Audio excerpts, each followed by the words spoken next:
I mean, I know Japanese art tends to favor big, huge eyes for whatever creepy reason, but personally, when I look at Mega Man, I look and see a chimpanzee in a suit with a fucking helmet. So maybe Dr. Light was actually experimenting with animals. You know, he created the X version of Mega Man for the simple fact that PETA still exists 1,000 years from now, and they sued his ass. I don't know. That's my theory, that you may take or leave as you see fit. But I will stick to it. Hell, Rush looks more like a dog than Mega Man looks like an artificial person.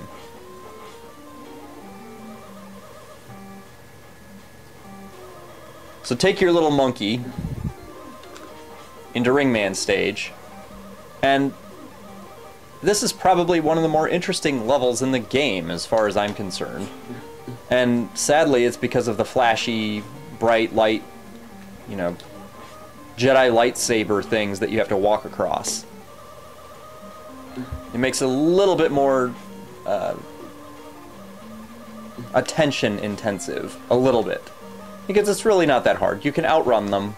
The only thing you have to worry about is getting your ass kicked on them, as I was here, which is pathetic. But hey, when you don't play for a long time, it happens.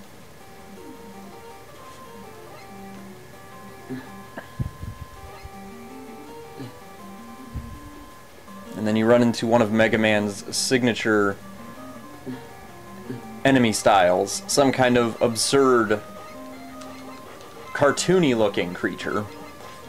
The easy way to deal with this guy is actually to just do the giant acid rain thing from Toad Man, which thankfully Mega Man does not gyrate like a belly dancer when he uses. That would probably cross into seedier, less legal realms. You can kill those buzzsaws, but it requires you actually use a Pharaoh shot, which, while not all that expensive, is annoying. It's another enemy that, when it sees you, is just driven to this lustful rage and will chase you until you either jump away or kill it. Or it kills you, of course. That's always a given. And then you drop down there and get that life just long enough for them to respawn said buzzsaw. And since you can't get away from him, you can either kill him or get your ass kicked and lose the benefit of having gotten life.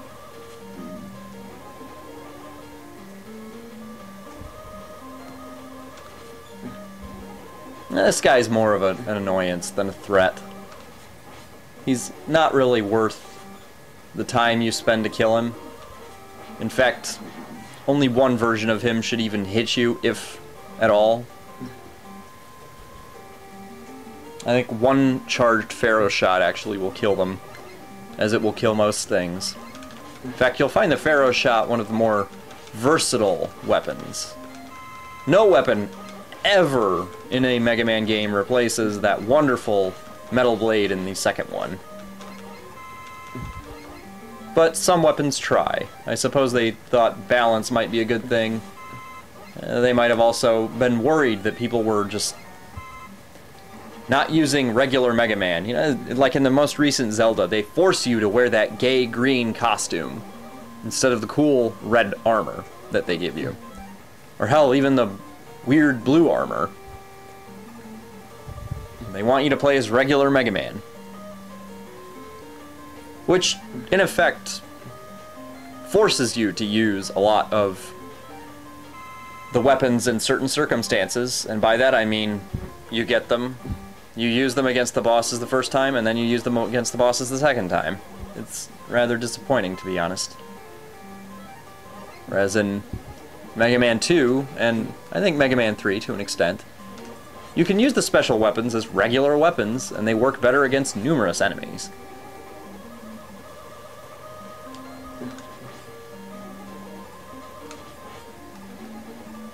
This is a little trickier, a little.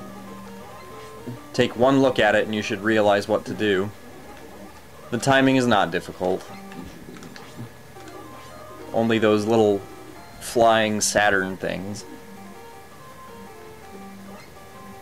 I believe you can make that in one jump, but I'm old and cautious, so I will use a balloon to do so.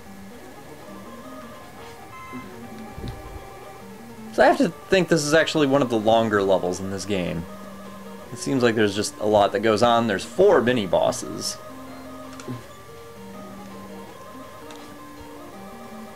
One advantage to using the Pharaoh shot against this guy, as opposed to your regular blast, is that when you charge the Pharaoh shot, it charges above you. So I don't think you have to do as much jumping and aiming, but yeah, something to experiment with if you actually put this shit in your NES. Or download it and waste the memory for an emulator. And Ringman is another poor man's quick man. He's relatively fast. He has a very similar pattern to Quickman. And he has a very similar weapon. It just doesn't have the same area of effect as Quickman's triple boomerangs. So, kill him in all of his gayness. I think they should have called him Frisbee Man if they really wanted to have some character in this game. Steal his weapon, be creeped out by Mega Man, Mega Chimp,